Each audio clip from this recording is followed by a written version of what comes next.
জিসান আলমকে এখনই জাতীয় দলের জন্য বিবেচনা করা যাবে না, তাকে এখনই নিয়ে যাবে না, আরো অনেক বড় একটা প্রক্রিয়া শেষ করে আসতে হবে, তারপরে জাতীয় দলে ঢুকতে পারবেন।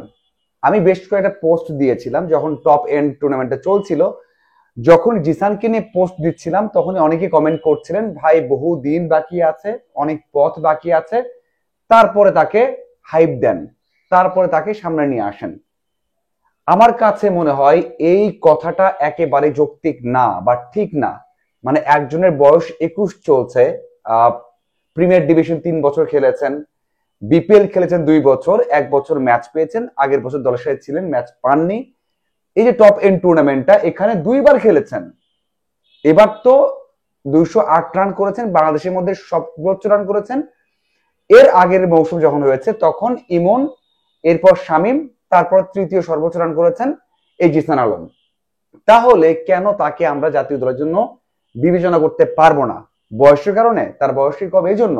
দেখুন, এইরকম বয়সে অনেকের অভিষেক হয়েছে, বোলারদের মধ্যে তো অনেকেই আছেন, সেটা আমরা বলতে পারি মুস্তাফিজ হোক, তাসকিন হোক, অথবা আম, আরো যারা মিরাজ হোক বা নাইম হোক, তাদের সবার কিন্তু অভিষেক 20, 21, 22 এর মধ্যেই হয়েছে।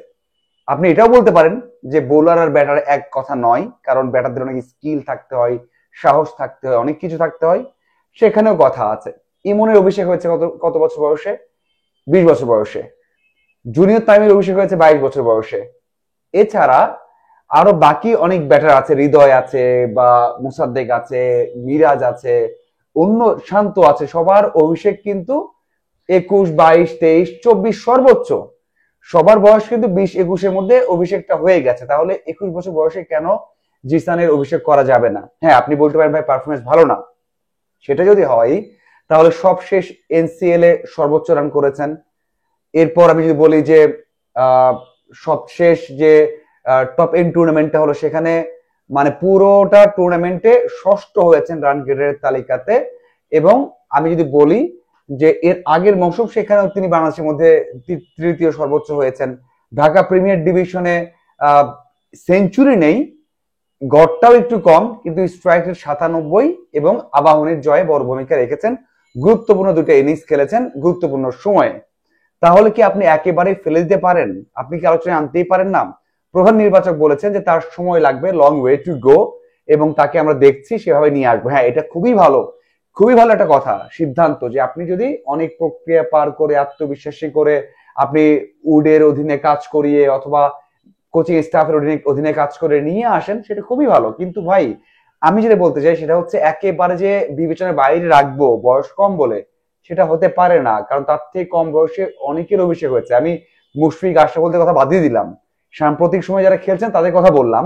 আগের বিষয় হিসাব তো আলাদা, আপনারা সবাই জানেন যে তারাও কিন্তু অনেক কম বয়সে অভিষেকটা হয়েছে। সেই তুলনায় বলবো যে জিসান আলমকে একবারে বাদ দেওয়া যাবে না। হ্যাঁ, আপনি বলতে পারবেন খারাপ করবে, আপনি কি বলতে পারবেন যে সামনে লিটন খারাপ করবে না? আপনি বলতে পারবেন যে সাইফকে নেওয়া হলো 4 বছর পর টি-20-তে নেওয়া হয়েছে এবং খুব বড় পরীক্ষা ছাড়াই। হ্যাঁ, যদিও জিএসএল এ ভালো করেছেন, ক্রুশিয়াল ইনিংস খেলেছেন, বিপিএল এ ভালো করেছেন, বলতেই পারেন, কিন্তু ওই যে লং টাইম গ্যাপ, তো লং টাইম গ্যাপ যখন আছে আপনি তো জিসানকেও ট্রাই করতে পারেন। আমি সেটা বলছি যে না, তাকে নিতেই হবে এখন। কিন্তু এটা ঠিক যে এখন থেকে আমরা বিবেচনা করতে পারি, সামনে যে আফগানিস্তান সিরিজ আছে আমরা তাকে খেলাতে পারি, অথবা যখন জিম্বাবুয়ে সিরিজ আসবে আমরা তাকে খেলাতে পারি। এবং এই বিষয়টা যদি না হয়, আমরা যে এখনই আলোচনা বাইরে রাখি, সেটা মনে হয় তার জন্য ভালো হবে না। এ টিম হোক, এইচপি হোক, সব প্রক্রিয়া তো মেনটেন করেছেন।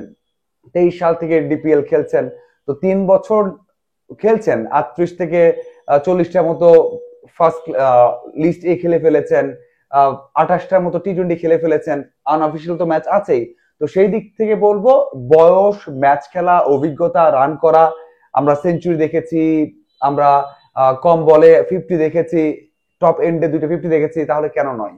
অবশ্যই বিবেচনা রাখতে পারি, প্রাথমিক দলে রাখতে পারি, আমরা অবশ্যই তাকে সেভাবে নার্চার করতে পারি, সেভাবে গঠন করতে পারি, তাহলেই মনে হয় যে তাকে দ্রুতই আমরা জাতীয় দলে আনতে পারবো এবং পারফর্ম করতে পারবেন। এমনই নয় যে এখন নিয়ে এসে নষ্ট করতে চায়, কেউই চায় না, তবে প্রক্রিয়ার মধ্যে আছে। আমরা বলতে পারি যে কোনো সময় ন্যাশনাল টিমে আসতে পারেন, সেই ক্যাপাবিলিটি তৈরি করেছেন, সেই পারফরমেন্স করেছেন।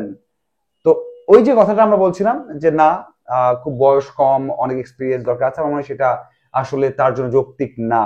তাকে আমরা আফগানিস্তান, জিম্বাবুয়ে বা সুইটেবল জায়গাতে তাকে অবশ্যই অভিষেক করাতে পারি, তাহলে হয়তো আমাদের অপশনটা তাড়াতাড়ি ক্রিয়েট হবে, না হলে আমরা ওই যে বাজে অপশনগুলোর মধ্যে হয়তো ঘুরপাক খাবো।